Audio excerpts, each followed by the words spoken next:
What's up, everybody? I just made a day's worth of pay in 1 hour at the thrift store today, and you can too.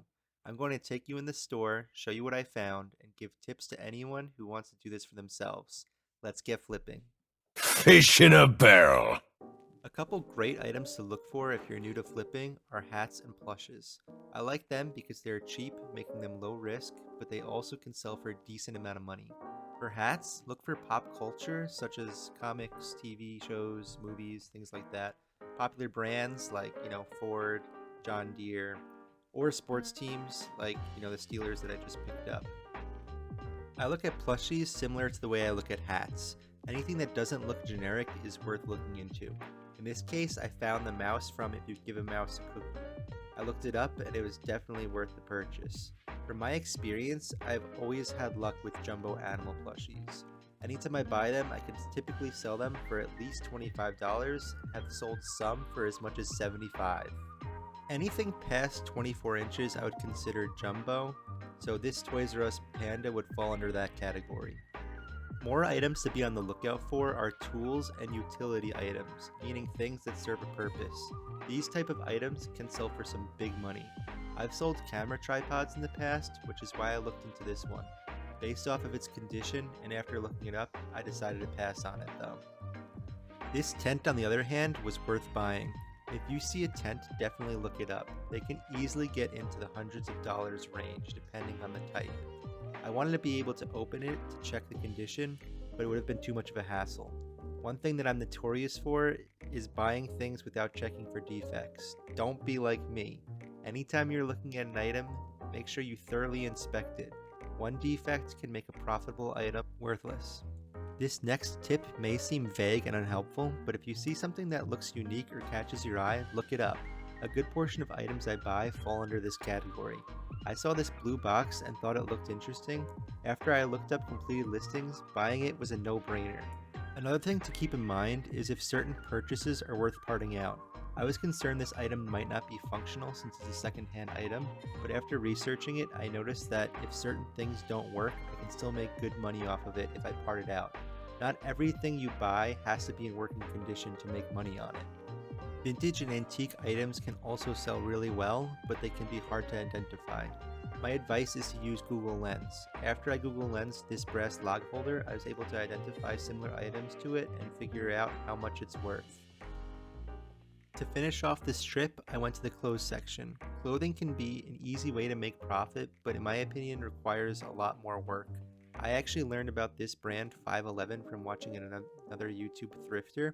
I like to look for jackets because they seem to carry the most value. I got really lucky finding this Patagonia Ski Patrol vest. Unfortunately, the previous owner took off the patches, but I still think that I can sell this for a really good amount of profit. We're back from the thrift store, and before I go over all the items and what they're worth, if you liked the video so far and found it helpful, please consider subscribing. It would really mean a lot to me since I'm trying to grow the channel. So here's all the items that I picked up today. I'm just going to start from the left and move my way over. Starting with this If You Give a Mouse a Cookie plush. This plush only costs $1. Like I said, I really like buying plushes because they don't cost a lot.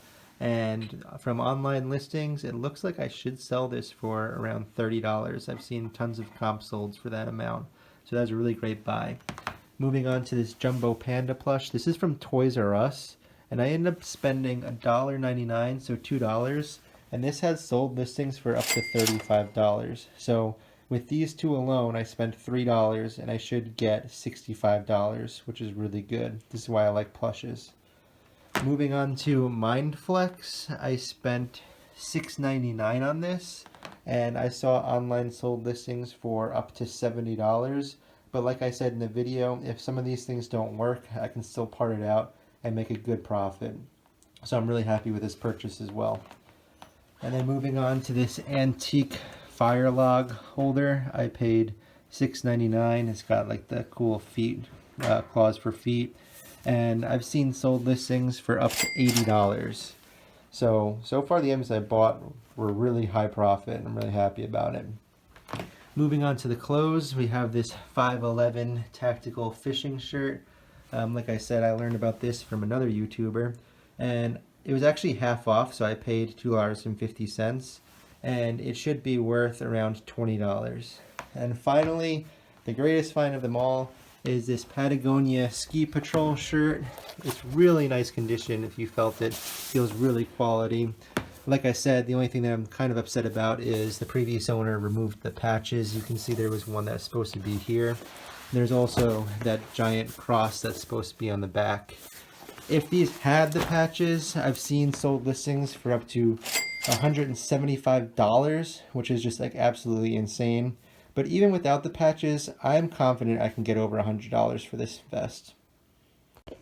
Well, that's it for today's video. Hopefully you found it helpful. If you did, please consider liking and subscribing. And if you have any tips that you find useful when you're out thrifting, please comment them below. And as always, I will catch you guys on the flippity flop.